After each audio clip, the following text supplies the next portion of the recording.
Halo teman-teman ATLM Indonesia. Nah, kali ini kita membahas mengenai obat cacing pilihan keluarga di channel ATLM Indonesia. Kita tahu yang namanya obat cacing ini berarti terkait dengan infeksi cacing. Nah, dalam percobaan kali ini kita membahas mengenai kecacingan dan obat-obat apa saja yang cocok untuk kecacingan. Oke ya, kita mulai dengan kecacingan atau infeksi cacing. Jadi infeksi cacing ini masih sering terjadi ya di Indonesia dan masih merupakan penyakit yang banyak terjadi di kalangan yang kondisinya personal higiennya dan sanitasinya yang buruk. Nah, penyakit ini biasanya disebabkan oleh kebiasaan hidup yang tidak bersih ya, tidak sehat, serta kebersihan lingkungan yang kurang baik. Jadi di sini terkait dengan hal yang sifatnya adalah tidak bersih dan sifatnya kumuh. Ini terkait dengan personal hygiene dan sanitasi lingkungan.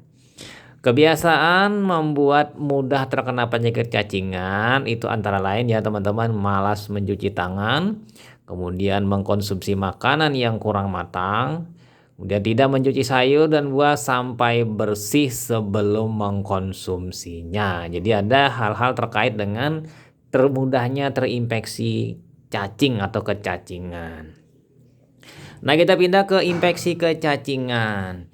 Jadi infeksi cacing itu bisa menyebabkan berbagai masalah kesehatan ya teman-teman. Dimulai dari kekurangan nutrisi, anemia, sampai sumbatan di usus atau saluran pernapasan. Nanti tergantung dari jenis cacingnya yang mengalami migrasi, ada yang cacingnya yang berada di usus atau yang di jaringan ya. Biasanya paling banyak di jaringan usus intestinal, tapi ada juga yang di tempat lain, misalnya di paru atau di hati atau di tempat lain. Jadi ada nanti Pirsella larva migran.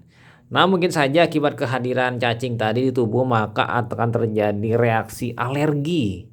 Dapat saja terjadi hingga mungkin anemia, mulai anemia ringan, anemia sedang, dan biasanya anemianya kurang zat besi atau anemia kurang vitamin B12 atau asam folat. Bahkan dapat menyebabkan gatal-gatal ya pada anus di malam hari. Ini misalnya pada infeksi yang disebabkan oleh Enterobius vermicularis. Kalau anemia disebabkan oleh infeksi dari cacing tambang, Ancylostoma duodenal, dengan misalnya salah satunya yang lain yaitu Necator americanus. Kalau mengkonsumsi vitamin B12 yang paling tinggi itu salah satunya adalah cacing Taenia ya, Taenia saginata, Taenia solium, atau jenis yang lain Diphyllobothrium latum misalnya. Oke, lanjut lagi, kita pindah ke gejala infeksi kecacingan. Biasanya gejala-gejalanya itu dimulai dari rasa gatal di anus, nyeri perut, penurunan berat badan, pastinya kurus ya. Kemudian nafsu makan menurun, tubuh letih dan lesu ya. Dan yang paling penting adalah gangguan pencernaan seperti diare, muntah, perdarahan usus, dan buang air besar yang berdarah, artinya beraknya ada darahnya. Jadi penting di sini ya, ini gejala-gejala ini, apabila gejala-gejala ini ditemukan oleh teman-teman, setidaknya ada 3 atau 4 gejala, harus hati-hati bahwa ini kemungkinan adalah infeksi cacing. Lalu yang jadi pertanyaan, perlukah orang dewasa minum obat cacing? Nah, kita lihat di sini penjelasannya ya, teman-teman. Orang dewasa yang mengalami cacingan harus mengkonsumsi obat cacing untuk mengobati akar permasalahannya. Pastinya pemeriksaan feses di laboratorium menjadi kunci jenis cacingnya. Apakah nanti cacingnya cacing gelang, cacing pita, atau cacing yang seperti daun ya. Misalnya di sini kita bisa melihat Ascaris lumbricoides mungkin, atau Taenia saginata, atau Schistosoma ya kan. Jadi kemungkinan, atau Phaseolopsis buschi misalnya. Nah, pastinya di sini penggunaan obat itu lebih tepat bila jenis cacingnya ditemukan. Misalnya cacingnya Taenia saginata Taeniosolium itu mungkin lebih sulit memusnahkannya karena kita harus menemukan skoleknya. Nah, kemudian di sini minum obat cacing sebagai upaya pencegahan diutamakan hanya untuk orang-orang dewasa yang berisiko tinggi mengalami kecacingan. Nanti kita bahas orang-orang dewasa mana yang berisiko tinggi mengalami kecacingan. Oke, meminum obat setidaknya 6 bulan sekali atau tiap 6 bulan. Berarti kalau dalam 1 tahun 2 kali minum obat cacing. Itu bagi orang-orang yang berisiko. Kalau memang orang-orang yang tidak berisiko, tidak perlu meminum obat secara berkala. Mungkin saja 1 tahun sekali atau 2 tahun sekali atau tidak sama sekali. Itu tergantung nanti ya dengan kondisinya. Apakah nanti sering kontak dengan tanah atau minum atau makanan yang mentah atau daging mentah. Nah, ini risikonya bisa saja terjadi. Nah, sekarang kita pindah ke anak-anak. Bagaimana minum obat cacing pada anak-anak? Nah, ini pertanyaannya. Nah, cacingan itu sebenarnya memang kerap dialami oleh anak-anak. Jadi kurang lebih 80% angka kecacingan itu lebih banyak pada anak ya ketimbang dewasa. Jadi di sini pastinya anak-anak harus diperhatikan ya mengenai obat ini. Jadi kurangnya menjaga kesehatan, kebersihan itu bisa menjadi salah satu faktor yang dapat mendorong penyebaran penyakit infeksi akibat cacing pada anak. Jadi untuk kasus cacingan anak ya, dokter biasanya menganjurkan minum obat cacing 6 bulan sekali. Jadi biasanya setiap 6 bulan sekali, mungkin pada anak-anak SD mungkin mendapatkan obat cacing dari pihak pelayanan dasar ya, sebagai upaya pencegahan sekaligus pengobatan apabila yang tidak terinfeksi, mungkin istilahnya itu pencegahan ya. Kalau yang terinfeksi maka pengobatan. Oke ya, sekarang siapa sebenarnya yang layak minum obat cacing? Nah, di sini saya ceritakan ada beberapa, yaitu setidaknya ada 4 golongan. Yang pertama, orang yang bekerja dengan rawan kena cacing atau kena cacingan, yaitu buruh bangunan, peternak, penggali tanah, dan petani. Ini adalah orang-orang yang banyak kontak dengan tanah. Ya, nanti ini mungkin bisa saja berisiko dengan cacing nematoda seperti Ascaris, Trichuris, Strongyloides, atau Necator atau Ankylostoma misalnya ya. Kemudian yang kedua, orang makan makanan tidak bersih. Jadi sayuran atau buah yang tidak dicuci bersih, terkupas benar atau dimasak hingga benar-benar matang, atau daging yang tidak matang pada daging sapi atau daging babi. Nah, ini penularannya biasanya melalui suatu produk kista atau suatu larva yang infektif. Misalnya di sini contohnya pada Taenia saginata, itu misalnya pada daging sapi yang mengandung Cysticercus bovis ya. Sementara babi, misalnya daging babi itu mengandung Cysticercus cellulosa misalnya, atau misalnya kista hidatid pada daging anjing. Nah, ini penting ya di sini, berhati-hati dengan daging yang tidak dimasak dengan matang. Nah, kemudian yang ketiga, orang yang tinggal di lingkungan kumuh. Jadi di sini pastinya bantaran kali, pinggiran kota atau pedesaan, pinggir sungai, atau ketika kotoran manusia, feses manusia digunakan sebagai pupuk. Jadi di sini berisiko ya untuk terjadinya penularan penyakit. Ya, misalnya nanti Haemophilus nana, Haemophilus diminuta, atau nanti Ankylostoma duodenal, atau mungkin Ascaris lumbricoides. Kemudian lagi di sini orang yang tinggal di endemik cacing. Jadi misalnya ada suatu endemik schistomiasis di Sulawesi ya, Phaseolopsis busci misalnya di Kalimantan Selatan, atau cacing tambang. Biasanya endemik ini wilayah area-area yang tanah atau wilayah tambang ya, di wilayah situ, dan biasanya terkait dengan kebiasaan tidak menggunakan alas kaki pada saat bermain pada anak-anak atau mungkin pada orang dewasa. Nah, terkait dengan kecacingan tadi, lalu kita akan membahas mengenai materi intinya, itu obat cacing apa saja yang digunakan. Jadi obat cacing yang sering digunakan ini pertama adalah mebendazole. Mebendazole ini misalnya Vermox ya.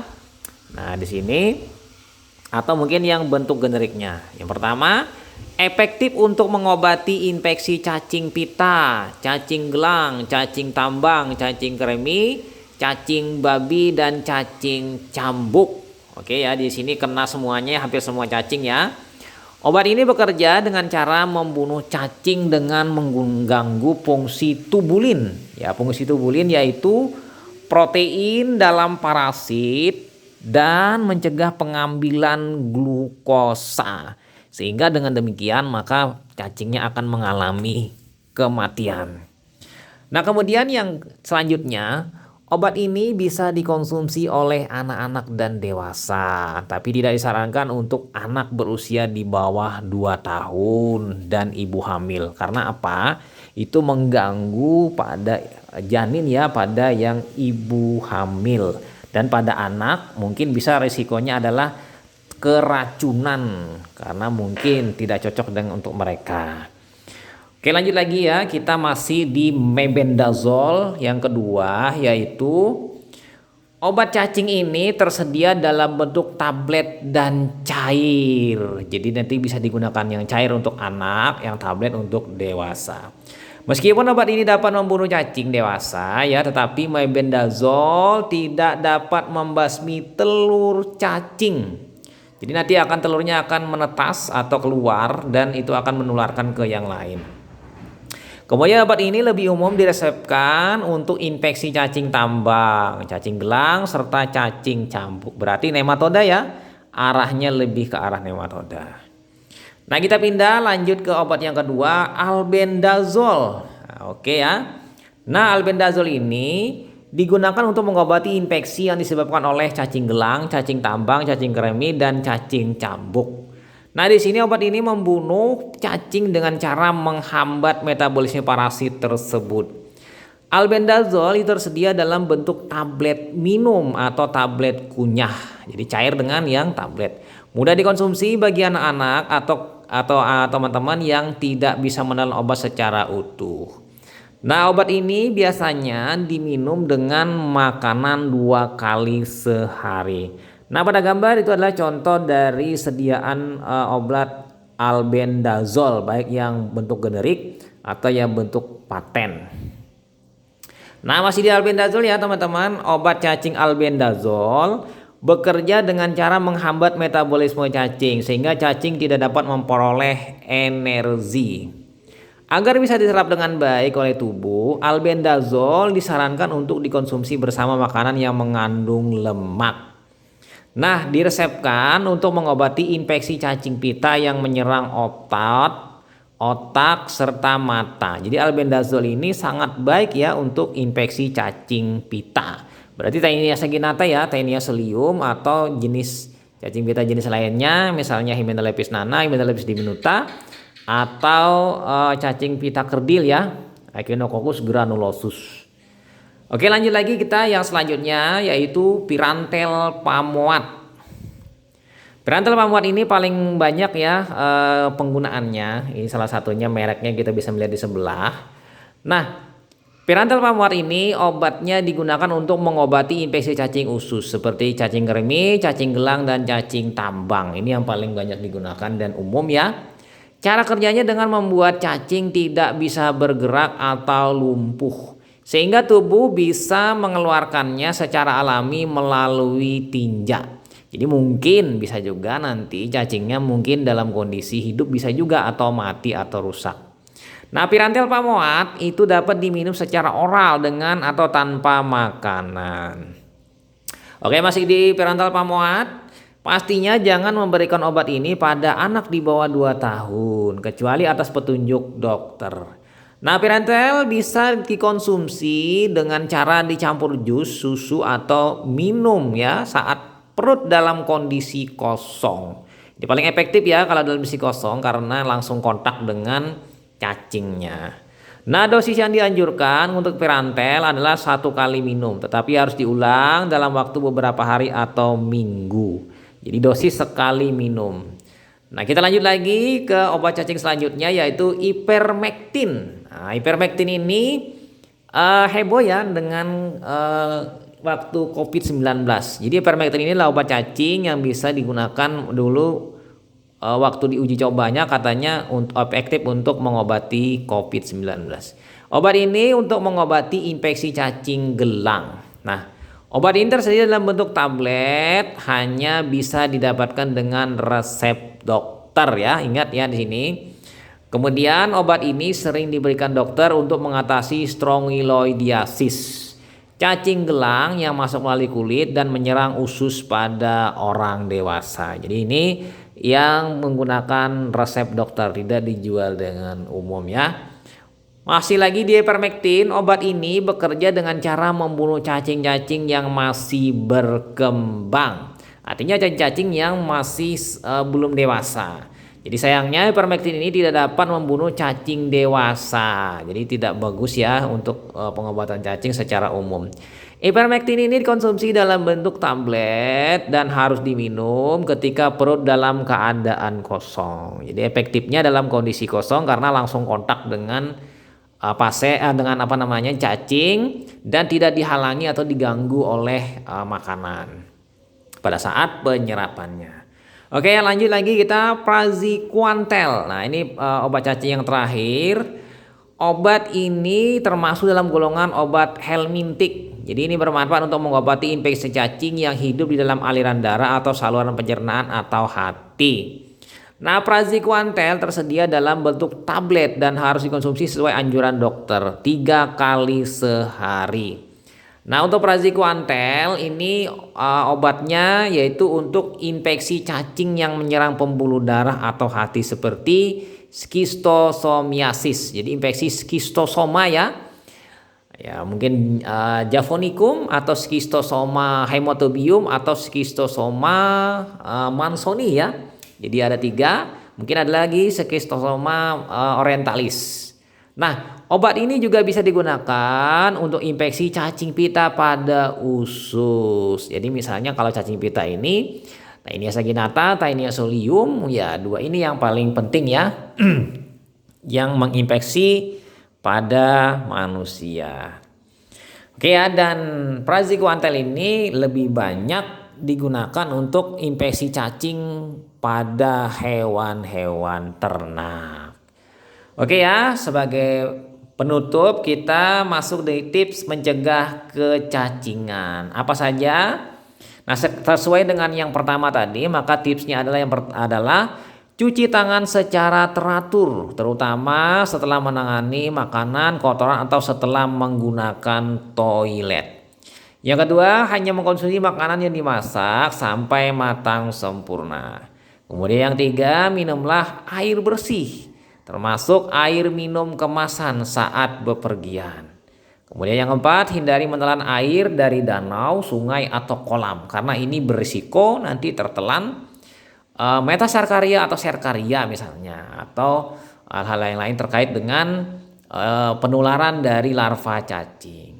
Kemudian yang kelima, hindari kotoran dan kotoran kucing saat hamil. Ini mungkin akan terjadi penularan misalnya Enterobis parvicularis, atau kalau kucing ini biasanya Toxocara cati, Toxocara canis dan lain-lainnya. Mungkin juga hal-hal lain terkait nanti juga menghindari daging yang tidak matang dimasak ya. Ini mungkin bagian dari yang nomor 2. Oke ya, itu teman-teman, semoga bermanfaat obat-obat pilihan keluarga untuk mengatasi cacing atau kecacingan.